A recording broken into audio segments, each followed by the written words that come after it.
అధిక బరువు అనేక సమస్యలకు కారణం. సాహితీ యోగా ఆన్లైన్ క్లాసులో జాయిన్ అవ్వండి. నమస్తే రమగారు. నమస్తే జయ. రమగారు, విక్రమ భేతాల కథలు మళ్ళీ స్టార్ట్ చేశాం కదా, ఇంకోటి చెప్పుకుందామండి. పట్టువదల విక్రమార్కుడు మళ్ళీ వెనక్కి వచ్చి కళేబరాన్ని భుజానేసుకున్నాడు. బయటికి నడుస్తుంటే భేతాళుడు ఇంకో కథ చెప్పడం మొదలుపెట్టాడు. పూర్వం అట ఒక పల్లెటూరులో ఒక విధవరాలు ఒక ఆవిడ ఉండేది. భర్త లేడు, ఒక చిన్న ఆడపిల్ల ఉండేది. ఆవిడ కొంచెం అనారోగ్యం మనిషి పాపం. పిల్లని ఎట్టాగోటా పెంచి 13, 14, 16 ఏళ్ళు అట్లా వచ్చినాయి వయసు వచ్చింది పిల్లకి, పెద్దదైంది.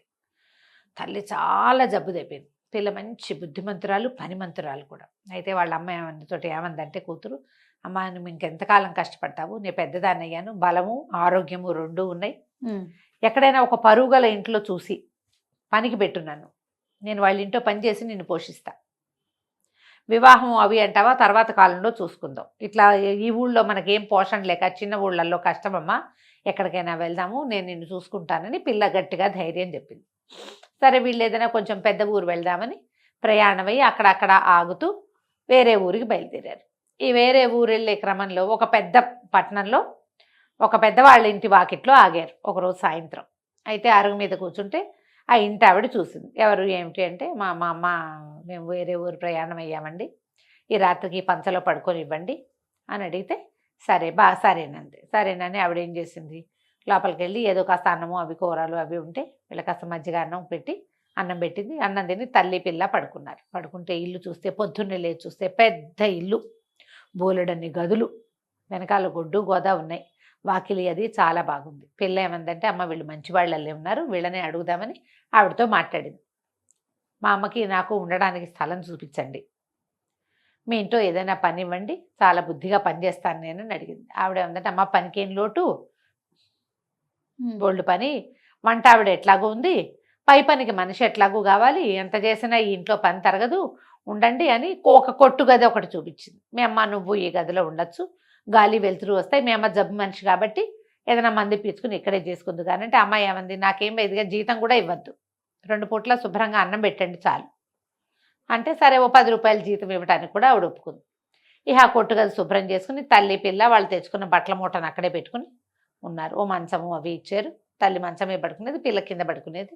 ఎంత చక్కగానో పనిచేసేది. బాగా ఇంట్లో మంచిగా అలవాటైంది. అలవాటైతే ఒకనాడు ఏమైందట, ఈ పిల్ల సాయంకాలం మంచినీళ్ళు అవి బావికెళ్ళి పట్టుకొచ్చేసుకున్నాక రాత్రికి ఏదో బల్లి పడింది నీళ్ళల్లో. పడేసరికి పిల్ల ఏం చేసింది, ఆ మంచినీళ్ళు బారబోసి మళ్ళా వెళ్ళి ఇంకో చేద వేసి తీసుకొద్దామని బాగా రాత్రి మాటన నూతి దగ్గరికి వెళ్ళింది. లాంతరపుచ్చుకుని వెళ్తే అక్కడ ఒక కుర్రాడు కనపడ్డాడు. అమ్మాయికి మంచి బలశాలి, బలంగా ఎత్తుగా ఉన్నాడు, మొహం అది బాగుంది.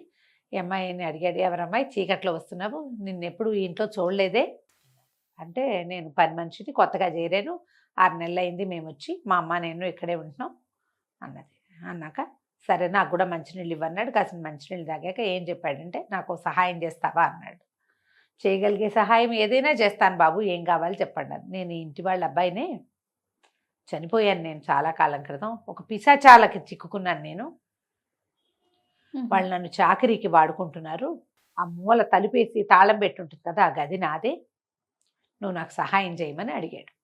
అడిగితే అమ్మాయి ఒప్పుకొని ఏం చేసింది, అమ్మ రేపొద్దున ఆవిడ దగ్గరికి వెళ్ళి మర్నాడు మరి ఆ గది ఎట్టాగో ఖాళీగా పడి ఉంది కదా, ఆ గది ఇవ్వండి నాకు అంది. అనేసరికి ఆవిడ కోపం వచ్చింది. ఆ గది మా అబ్బాయిది, వాడు ఎప్పుడూ చచ్చిపోయాడు, అది నేను ఎవరికి ఇవ్వనంది. అయితే నేను వెళ్ళిపోతానంది కుసుమవతి, ఆ పిల్ల పేరు కుసుమవతి, నేను వెళ్ళిపోతానంది. ఆవిడకి ఆ పిల్లను వదలటం ఇష్టం లేదు. చక్కగా పనిచేస్తుంది, చేదోడు బాదోడుగా ఉండే మనిషిని పోగొట్టుకోవటం ఇష్టం ఉండదు. వాళ్ళమ్మ అసలు మాట కూడా మాట్లాడదు, వేళకి తిని పడుకుంటుంది ఆవిడ, దాన్ని ఆవిడ దొడ్లో కూర్చుంటుంది. ఏదైనా ఆకుకూరలు అవి బాగు చేసి చిన్న పని తల్లి కూడా చేస్తుంది, పెద్ద పనులు చేయకపోయినా. సరే ఈవిడ ఏమనుకుంది, ఏనాడో పోయిన పిల్లవాడు 6-7 ఏళ్ళు అయిపోయింది, 6 ఏళ్ళు అయింది అని ఆలోచించుకుని సరే గది తలుపులు తీర్చింది. ఈ అమ్మాయి ఏం చేసింది, గదిలో చక్కగా గదంతా దులుపుకుని శుభ్రంగా కిటికీలు అవి తీసి పరదాలు అవి మార్చి గాలి పారేటట్టు చేసి, నేను ఇంకా ఓపికగా పనిచేస్తాను, మీకు హాయిగా నిద్ర సుఖంగా పడుతుంది ఈ గదిలో నాకని చెప్పింది ఆవిడికి. వాళ్ళమ్మ కొట్టు గదిలోనే పడుకునేది, పిల్ల వచ్చి ఈ గదిలో పడుకునేది. ఆ అబ్బాయి ఏం చెప్పాడంటే, వాడు పిశాచాలకి చిక్కుకున్నాడు వాడు జీవించుండగానే. దాంతో ఆ పిశాచాలు ఏం చేసినాయి, వీడిని చచ్చిపోయినట్టుగా చేసేసి వీడి ఆత్మను పట్టుకుపోయింది, వాడితో విపరీతంగా చాకరీ చేయించుకుంటాయి. రోజుకొక్క గంట సేపు అతను వచ్చి ఎక్కడికైనా వెళ్ళొచ్చు, ఫ్రీ టైం ఉంటుంది. ఒక గంటే రోజు రాత్రిపూట ఒక గంట వదులుతాయి. మిగిలిన 23 గంటలు వాడు నిద్రాహారాలు లేకుండా అక్కడ పనిచేయాలి. వాళ్ళ ఇంట్లో వాళ్ళు ఎవరికైనా ఈ విషయం తెలిస్తే 7 ఏళ్ళు వాడి శిక్ష. 7 ఏళ్ళు ముగిశాక వాడు వెనక్కి వచ్చేయచ్చు.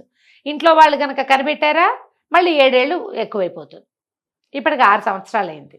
రోజు రాత్రిపూట వచ్చి ఈ కుసుమావతి దగ్గర కబుర్లు చెప్పేవాడు. ఇక క్రమంగా ఏం చేశాడు, ఈ అమ్మాయితోటే ఉండటం మొదలుపెట్టాడు. కొన్నాళ్ళకి కుసుమావతి గర్భవతి అయింది. ప్రతిరోజు రాత్రి అబ్బాయి వచ్చేసేవాడు. ఈవిడ గర్భవతి అయ్యేసరికల్లా ఈవిడికి ఏం చెప్పాలో తెలియలా ఇంటావిడికి. కానీ ఆవిడ అడగల, ఎవరని ఏమిటని అడగకుండా ఊరుకుంది. కానీ ఈ అమ్మాయి మీద నిఘా వేయాలని చూసేది. రాత్రిపూట ఈ అమ్మాయి ఎవరితోటో మాట్లాడుతున్నట్టు ఆవిడికి తెలిసేది. ఒకనాడు కొంతకాలం ఇక్కడ చేసరికల్లా కుసుమావతి కాస్త కన్నది. డెలివరీ అయింది. ఒక మగ పిల్లవాడు పుట్టాడు. పిల్లాడు రోజుల పిల్లవాడిగా ఉండగానే ఈవిడ ఏం చేసింది, ఈ పిల్లని రోజు నిఘా వేస్తుండేది. నిద్ర వచ్చినప్పుడు పడుకునేది. ఒకనాటి మధ్యాహ్నం ఎందుకో నిద్రపోయి రాత్రిపూట కొంచెం మెలకుగా ఉండి ఈ గదిలో ఎవరు మాట్లాడుతున్నారో చూద్దామని వెళ్ళి గది దానికి ఉన్న కంతలోంచి చూస్తూ ఉండటం మొదలుపెట్టింది. కాసేపటికి తెలిసింది కుసుమావతి ఒళ్ళో పిల్లాడు పాలు తాగుతున్నాడు. సంటి పిల్లాడిని పెట్టుకుని ఉంది. ఆ మాట్లాడుతున్నవాడు తన కొడుకు. ఈవిడ నిర్ఘాంతపోయింది. ఏమిటి వాడు ఏనాడో చచ్చిపోయాడు, 6-7 ఏళ్ళ నాడు, 7 ఏళ్ళు అయింది. వాడు ఎట్టా వస్తున్నాడు? ఈ రహస్యం ఏదో భేదించాలనుకుంది ఆవిడ. మర్నాడు ఏం చేసింది, పని మనిషికి ఏదో విషయం చెప్పి తప్పుకుంది. పొద్దున్నే తలుపులు తీసి కుసుమావతి పిల్లాడిని వాళ్ళ అమ్మ దగ్గర పెట్టి పనిలోకి దిగుతూ ఉంటే ఆ పని మనిషి ఏం చేస్తే ఒక పెద్ద కావిడి పెట్టని పట్టించుకొచ్చి, అమ్మగారు నీ గదిలో ఇది పెట్టమన్నారు అని చెప్పి 3 పని వాళ్ళతోటి కావిడి పెట్టని లోపల పెట్టించి ఆ పెట్టిలో ఆవిడ పడుకుంది. రాత్రి అయ్యేసరికల్లా అబ్బాయి వచ్చేసాడు, కుర్రాడు. వచ్చేసరికల్లా ఈ తల్లి ఆ కావిడ పెట్టి కంతలోంచి చూస్తుంది. వీళ్ళిద్దరు భార్యాభర్తల్లాగా కబుర్లు చెప్పుకుంటున్నారు. వివాహం కాలేదు కానీ సంతానం కలిగింది. ఈ ఆవిడ ఆగలైపోయింది కొడుకుని చూసేసరికి. ఆ తలుపు పైకి తోసుకుని, నాయన నువ్వే నుట్రా నా తండ్రి, నేను చచ్చిపోను అని గబగబా లేచి బయటకు వచ్చేసింది. కుర్రాడు అన్నాడు, అమ్మా ఎంత పని చేసావమ్మా, ఒక్క నెల రోజులు ఆగుంటే శాశ్వతంగా వెనక్కి వచ్చేసేవాడిని కదా, ఇప్పుడు నేను 7 ఏళ్ళు మళ్ళీ వెనక్కి వెళ్ళిపోవాలి అని ఈ పిశాచాల కథ అంతా చెప్పాడు. ఆవిడది, నేను కాపలా వేస్తాను, పిశాచాలు నిన్ను ఎట్ట ఎత్తుపోతాయి నేను చూడనా, అమ్మ వాడితో నువ్వు చేయలేవు, ఒక్క నెల ఆగుంటే సరిపోయేది, ఇంత పని చేసావమ్మా అంటే ఆవిడేం చేసింది, ఏం పర్వాలేదు పిశాచాలు ఇంట్లోకి రాకుండా నేను కాపలా కాస్తానని వాకిట్లోకి వెళ్ళి ఆ గదిలోంచి బయటికి వెళ్ళిపోయి గది చుట్టూతా ఉప్పు పసుపు కుంకాలు అవి పోయిచ్చి కూర్చుంది. కానీ పిశాచాలు అయితే రాలా. ఈ కుసుమావతి మొగుడితోటి చాలాసేపు మాట్లాడితే అతను ఏమన్నాడు, అవి నన్ను తీసుకెళ్ళిపోతాయి అంటే ఏమైంది, పోనీ పనే కదా వాటికి చాకిరి, ఇక్కడ చెయ్యట్లా, నా ఇంతకాలం నుంచి 2 ఏళ్ళుగా గర్భవతిగా అయ్యుండి కూడా మీ అమ్మకి బోళ్ళు పనిచేసి పెట్టే కదా, ఆ చాకిరి ఏదో నేను చేస్తా, నువ్వు పిల్లాన్ని చూసుకో, ఇక్కడ ఉండు, మా అమ్మని బాగా చూసుకోండి చాలు, నేను వెళ్తానంది అనేసరికల్లా అది ఇలా భర్తని సుఖపెట్టాలన్న దీంతో సరేనని ఒప్పుకున్నాడు. ఆ పిశాచాలు వచ్చేసినాయి రాత్రి కప్పులోంచి దిగి. వస్తే వీడు మారకానికి ఒప్పించాడు, నా బదులు ఈ అమ్మాయి వస్తుంది అని. పిశాచాలు అబ్బాయిని వదిలేసి కుర్రాడిని కుసుమవతిని తీసుకెళ్ళిపోయి, మామూలు చాకరీ కాదు, దాన్ని పీల్చి పిప్పి చేసేసినాయి అవి. మగవాడు బలశాలి చేయగలిగే పని వేరు, ఆడది బలహీనరాలు చేయగలిగే పని వేరు. బాగా కాల్చుకు తినేసినాయి. 7 అంతకుముందు అబ్బాయికి ఒక వెసులుబాటు ఉండేది, రోజుకు 1 గంట ఇక్కడికి రావడానికి. ఈ అమ్మాయికి ఆ వెసులుబాటు అవి ఇవ్వాల. 7 ఏళ్ళు అక్కడ ఉండటమే, అక్కడే ఉంది.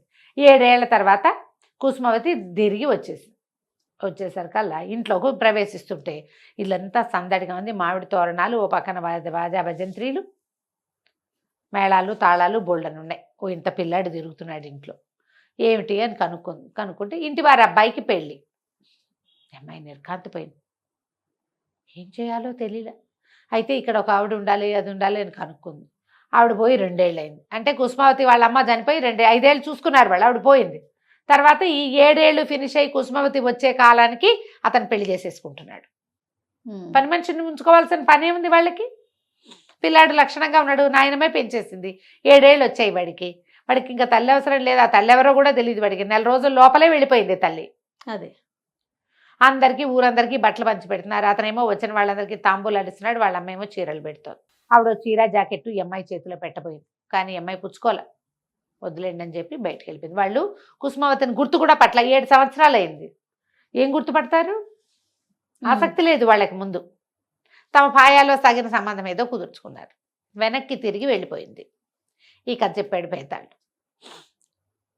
అమ్మాయి ఏది చేసి ఉండొచ్చు, నీ బదులు నేను అక్కడ అనుభవించాను, నేను వచ్చేసరికి నువ్వు పెళ్లి చేసుకుని నాకు ఎందుకు స్థానం లేకుండా చేసావని అడగాలి, నా పిల్లాడిని నాకు ఉంచకుండా మీరే ఎట్లా సొంతం చేసుకుంటున్నారని కనుక్కోవాలి.